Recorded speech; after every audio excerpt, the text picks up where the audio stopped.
guess you could call Jonah's story a cautionary tale, or perhaps even a wake-up call. But if there's a lesson here to be learned, it's that if dreams can come true, then so can nightmares. From the Travel Channel comes the new series True Terror, hosted by none other than Freddy Krueger himself, Robert Englund, who joins me right now via Skype. Robert. Hi, Jeff.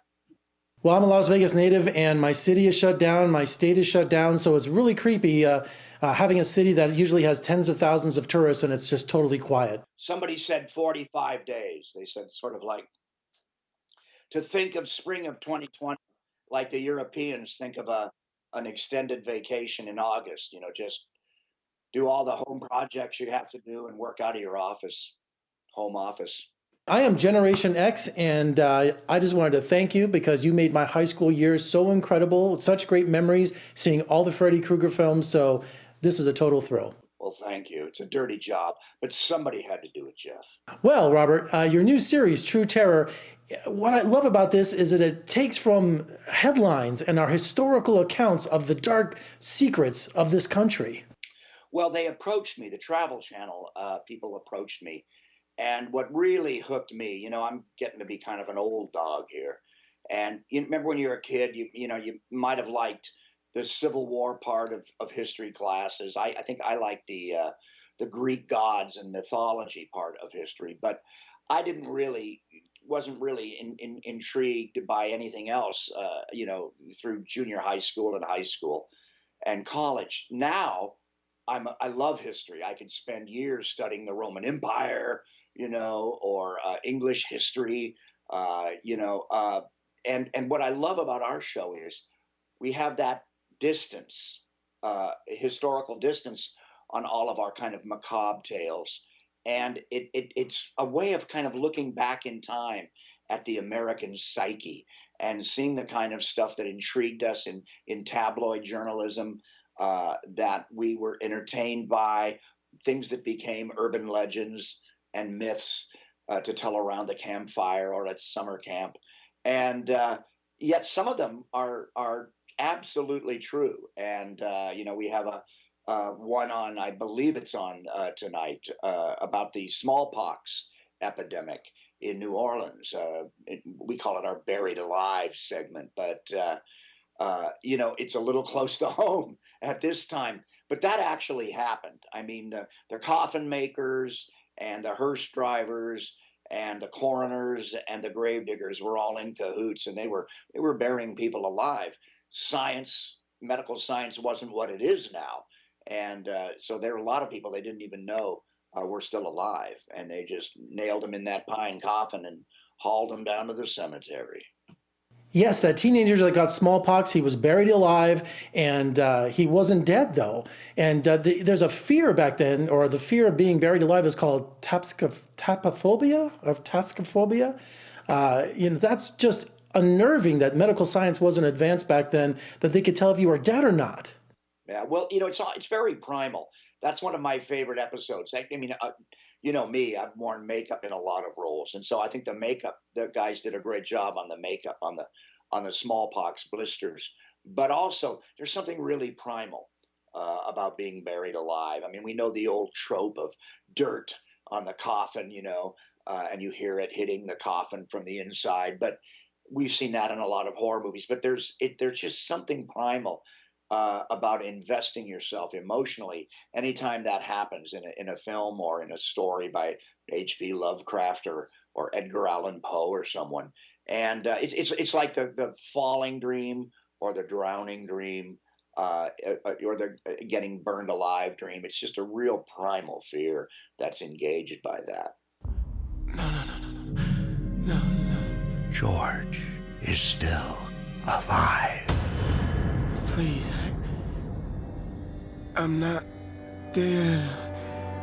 Mother, tell him I'm still alive. Medicine in general in 1875 was nowhere near where it is today, obviously. They didn't have technology, they didn't have the science, they didn't have heart monitors. And so if they tried to take your pulse and couldn't find it, if they couldn't find any other outward signs that you were alive, they declared you dead. What's great about True Terror is that they use actual newspaper accounts, and you have historians on the show to back up all of those with great stories. So it's educational and thrilling at the same time. Yeah, and every once in a while there'll be a segment that's really kind of mind-boggling, and I found myself even, coming home and Googling it and looking up more information on it. And I'm not a big I'm not a big Bigfoot fan. I remember I'm an old guy, and I remember seeing the Legend of Boggy Creek, or one of those cheesy Bigfoot movies at the drive-in movie on a double date when I was a teenager. And I even then I could tell it was 16 millimeter film and a guy in a gorilla suit. But we actually have a Sasquatch episode with source in it from our president, Theodore Roosevelt. So those are the kind of little flags that I love, that sober source that really kind of gives a kind of what if that really happened credibility of our stories. I love that previously on last week's show. I love that recap. And we have that built into True Terror. Because some of the plots are a bit complicated, and most of them are historical. So we want to do the kind of contemporary recap, but also with a bit of that old time feel to it, because all of our stories were based in journalism, in newspapers, most of which were 19th century. So I sort of have to split the difference between being Robert Englund talking to you now, but also bringing a little bit of that old timey feel to the narration, and because you're seeing the actual newspaper articles on the screen sometimes, and then you're seeing me, and I kind of have to make that bridge. Yeah, it's fun to do. I mean, I like the challenge. I bet years ago I met the challenge of doing a prosthetic makeup, special effects makeup, and this is I like this challenge. And my writers are terrific. The writers on True Terror are terrific. The research department, they're just amazing. But every once in a while, they'll give me a little dusting of that kind of Rod Serling rhythm, especially at the end of episodes or segments, my recap.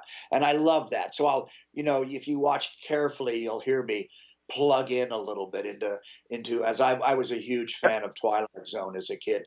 You'll hear a little of that Rod Serling rhythm, and part of that is my writers serving that up for me a little bit. Also, not many people know you were a classically trained actor long before the Freddy Krueger days.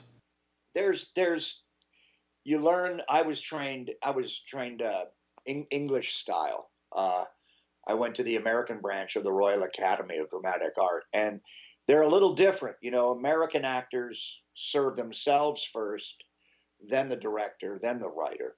And the English actors we're trained, I'm not English, but they're trained to serve the writer, the words first, then the director, then themselves. It's a bit of a different priority. And you're looking for truth in different places in terms of a priority. So my first reaction always is to the script, is to the story, is to the word. That's my first allegiance. And you'll find with good writers, you'll find not only some poetry in there, even if it's contemporary in the writing, you'll also find rhythms that they give you. And you need to sort of lean on those a little bit. You can kind of trust that. The best advice I ever got when I was doing Shakespeare was, for an American, our ears are different than the English ear. We kind of hear it differently, and it takes a while for it to click in. But Shakespeare is thinking out loud. It's the internal monologue of your thoughts done, poetically out loud. You're just thinking out loud. That's the whole trick to it. Robert, thank you so much for talking to me today via Skype, and stay safe and good luck with the series. Thank you. You too. As horrific as it sounds, George Banks' ordeal was confined to only one nightmarish hour. But another man walked a fine line between life and death for years. That man was Atlanta police officer Calvin Hart. And until one fateful graveyard shift, he had no idea just how tenuous and how terrifying that fine line could be. You can catch Robert Englund hosting True Terror on the Travel Channel, and for more reviews and interviews, to surf on over to my website at vegasfilmcritic.com. I'm Jeffrey K. Howard in Las Vegas. Thank you for joining me. See you next time.